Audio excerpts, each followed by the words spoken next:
Eh bien, bonjour! Aujourd'hui, on va essayer de se questionner sur à quoi ressemble le système digestif de la vache. Est-ce qu'il est différent d'une autre, les humains, ou est-ce qu'il est pareil?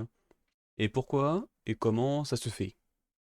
Tout d'abord, on a un joli système digestif humain pompé sur internet avec zéro traduction. On peut voir en anglais, ça c'est bien fait, c'est du travail de qualité déjà.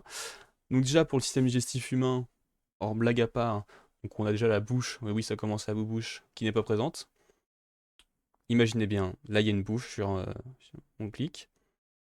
De cette bouche va émerger un œsophage, donc un tube ici. Le tube va aller jusqu'à l'estomac. Donc l'estomac qui est un milieu plutôt acide qui permet de digérer les éléments. C'est son rôle. Et une fois que c'était digéré, les éléments, ils vont passer dans les intestins. Donc un intestin grêle où on va avoir une grande assimilation de nutriments. Faut imaginer, hein. C'est important d'imaginer dans la vie.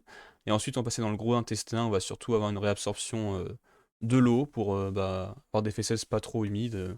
Sinon, blague de mauvais goût. Annulé, annulé. Donc, on va se demander pour notre vavache, comment ça se passe? Notre vavache, on va l'appeler Gertrude. C'est ma photo de profil, hein. Je la trouve trop drôle. J'ai envie de voir sa tête. Je veux qu'elle vous hante tous les jours de votre vie. Du coup, pour la vache, déjà, elle se nourrit de plantes. On a ici un magnifique trèfle, et la vache, elle veut manger des trèfles. Et nous, à part quand on avait 5 ans, on voulait pas forcément manger de trèfle. On veut pas forcément manger de trèfle, plutôt. Parce que si vous mangez encore des trèfles, désolé, mais vous allez voir que on n'est pas paré pour ça. Déjà qu'on a plus grand chose pour manger des plantes efficacement. Les trèfles, tout ça, c'est un peu trop difficile. Bon, revenons à nos moutons, enfin plutôt à notre vache. Donc elle est phytophage. Donc ça veut dire quoi phytophage? Donc phyto déjà c'est plante. Voilà, comme la phyto-hormone, non, il n'y a pas de mot, vous le connaissez. Et phagie comme l'autophagie, le fait de se manger soi-même. Ouais, il y a plein d'autres mots, mais j'ai pas en tête. Donc notre vache, déjà qu'est-ce qu'elle fait? Elle va manger des plantes. Donc comment elle fait avec ses dents? Déjà on va voir ses dents qu'on appelle à l'avant, qui sont appelées les incisives. Elles sont un peu plates, on dirait une sorte de pelle. Je vous jure, on dirait une pelle. Et ça va servir à prendre le trèfle. Et le trèfle, il va pas être mâché par les molaires, les prémolaires qu'on voit ici, donc c'est dans l'arrière. Il va directement aller dans les estomacs. Oui, je viens de spoil, il y a plusieurs estomacs. Mais combien? Ça vous savez pas encore. Et ben il y en a 4. Incroyable, quelle transition. Je suis fait pour ce job. Je parle de professeur. Donc, donc la vache, elle mange. On a ici l'herbe, très bonne qualité, hein. Image prise sur internet, hein. Incroyable. Mais un beau schéma quand même, qui est pas mal fait. Donc on va voir l'herbe qui va prendre là. Donc elle passe dans l'œsophage, donc le tube, pareil que nous. Ensuite, ça va dans le rumen, donc qui est le premier estomac. Il ressemble pas du tout au nôtre. On a un grand estomac où il y a plein de bactéries. Le pas très acide, les bactéries peuvent se développer. Donc c'est un peu un endroit cocooning, comme pourraient dire les jeunes. Enfin, plus personne dit ça, mais pour qu'elle puisse se développer. Et donc elle va pouvoir dégrader un peu cette matière hyper dure. J'ai oublié de le préciser, je crois. Donc elle est faite de fibres de cellulose, cette matière, donc les végétaux, que la vache mange. Et c'est ça que sert le rumen. Donc c'est un peu un endroit où on cultive des bactéries pour que ça fasse le travail à sa place. C'est beau la vache, hein, bravo, bravo. Et ensuite la matière elle va continuer, une fois qu'elle a été un peu dégradée, elle va passer là, donc le réseau, que j'appelle un peu le videur de boîte de nuit. Ce réseau il laisse passer ou pas la nourriture.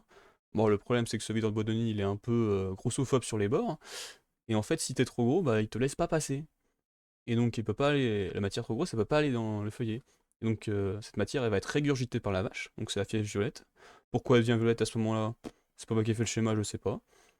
Et donc il va être régurgité au niveau de la bouche, au niveau des dents, comme je vous dis à l'arrière, donc prémolaire et molaire. Donc transition incroyable.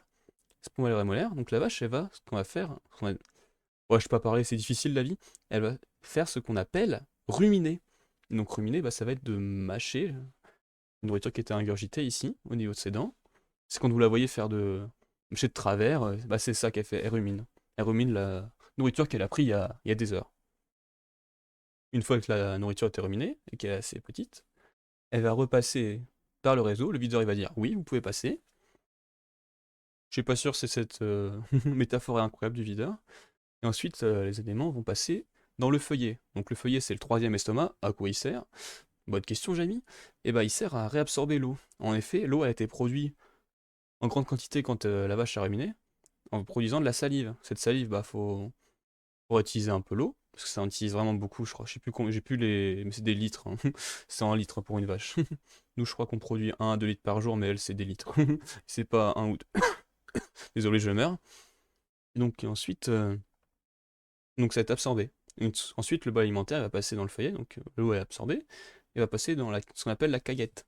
Donc c'est le quatrième estomac, ça ressemble un peu au nôtre, donc ça va pouvoir dégrader les restes des éléments qui peuvent être dégradés par la vache et les enzymes de la vache. Et on va avoir aussi la dégradation des bactéries qui malheureusement périssent.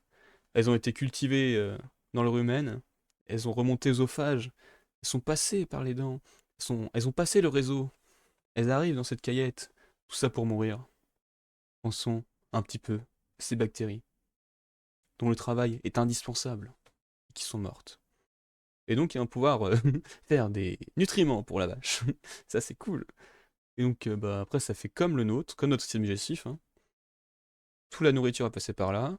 Ce qui peut être assimilé va être assimilé. L'eau va être assimilée aussi, vers la fin. Et le reste, bah, ça fait comme nous, le popo du matin, sauf qu'on a des bousses de vache. Donc, c'est beaucoup plus liquide, hein. En tout cas, c'était ça, le système digestif de la vache. Merci d'avoir regardé. À bientôt.